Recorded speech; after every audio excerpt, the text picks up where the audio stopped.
All right, so if you're in the market for baby formula, you might be a bit confused. You may have seen formula products, of course, on the shelves, but some are marketed for toddlers. Maybe you know a little bit more, Tia, since you have a toddler at home. Yes. But these milks are literally called toddler milks. Now it's causing some controversy, and we have a doctor joining us, Dr. Mark Fishbein, an associate professor of pediatrics at Northwestern University and Feinberg School of Medicine. Thank you so much, doctor, for joining us. I guess my first question is, what are these toddler milks and why are they controversial? Well, the major thing is that they aren't necessarily as standardized or necessary as infant formulas or breast milk. So by the time an infant has outgrown that, then generally we can transition to whole milk with very little concern. So these other additives or nutrients that are in toddler's formula aren't necessarily indicated or needed in that population. You know, doctor, I think about when I grew up, and the first thing I remember, you know, back in the day hearing, and even when I had my child not too long ago, was, you know, when they get to a certain age, you just give them regular milk. You just go buy regular milk from the grocery store, you hand them that, and that's enough.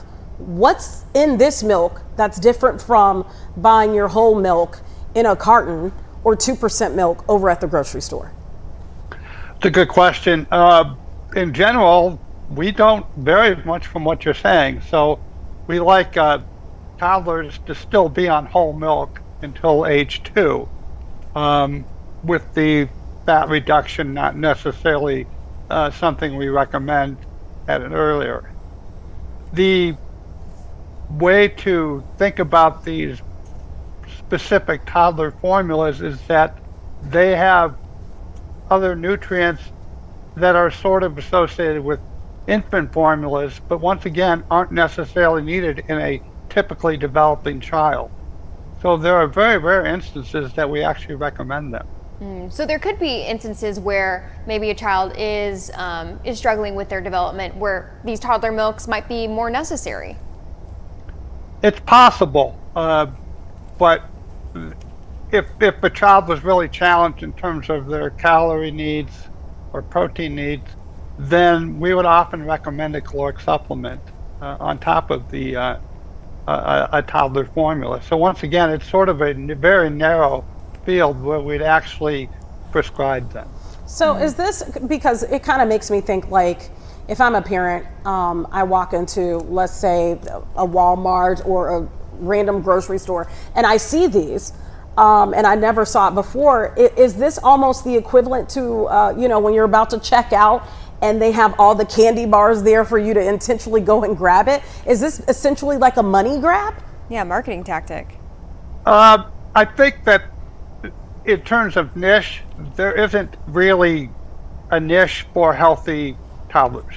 So parents who are interested in a healthy diet would certainly pick whole milk off the shelf for them, and otherwise a healthy diet. If they're otherwise eating a healthy diet, then they're not going to need the toddler enriched formulas.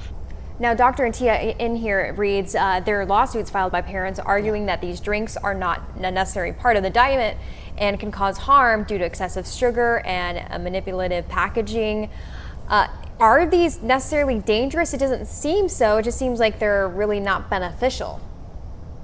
Yeah, I would consider them in that category where they're not necessarily harmful.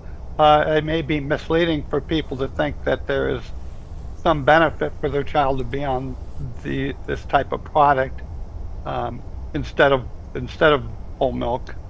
So from that standpoint, it may be misleading, but certainly not dangerous. I do want to add on to that Abbott Nutrition, who's responsible for the Go and Grow line from Similac, says that their children's products are properly labeled and that their claims are backed by data. In prior cases, similar suits have often been dismissed or partially dismissed. Let me ask you this. If a parent is watching right now, maybe they've seen these, maybe they've actually made a purchase of one of these and they've been confused. What should a toddler's nutrition look like? nutritional intake? Well, at the point of being a toddler, they have successfully transitioned to solid foods.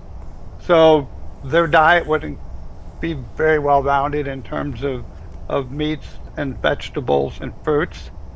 So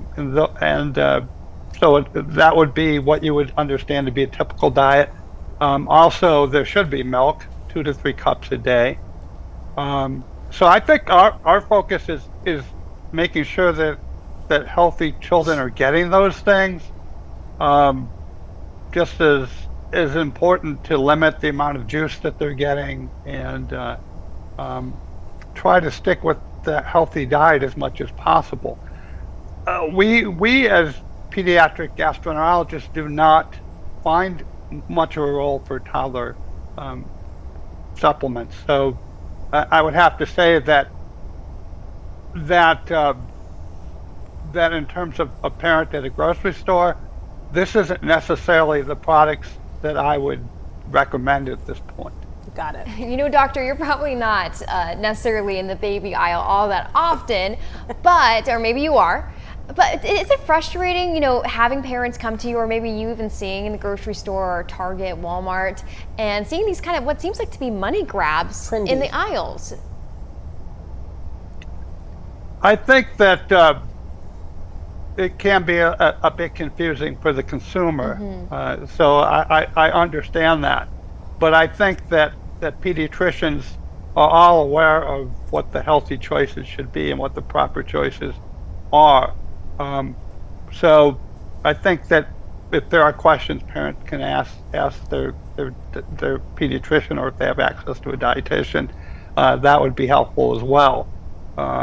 I think that there may be few instances where we would recommend a toddler formula, a toddler supplement, but it isn't that frequent.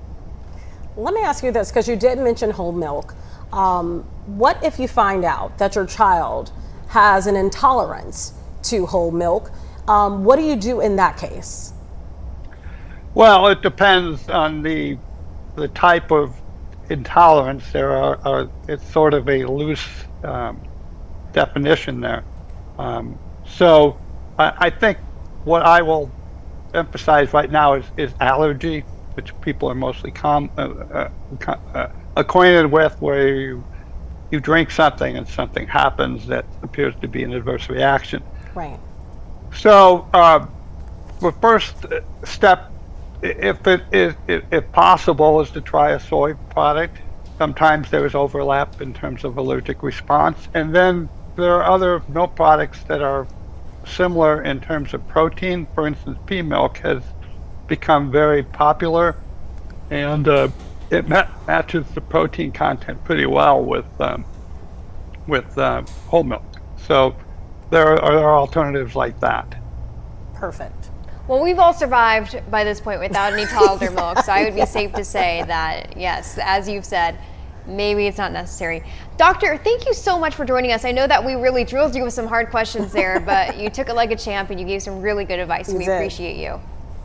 Well, I appreciate that, and we do have a feeding clinic at Central DuPage Hospital that I'm a Lurie doctor, and so if people do have questions or have concerns regarding their child nutrition or feeding issues, certainly we welcome the referrals.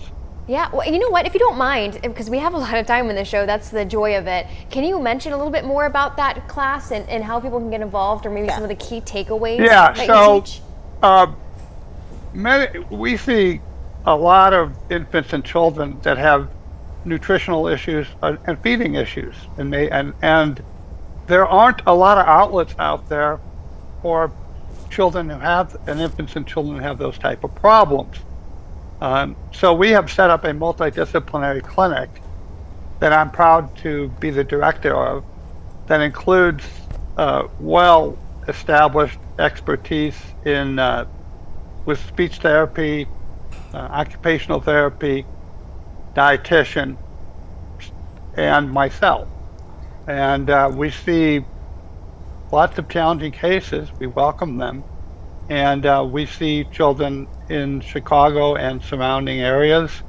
And the type of situations that we deal with include children that have milk allergy or have nutritional issues that are challenging.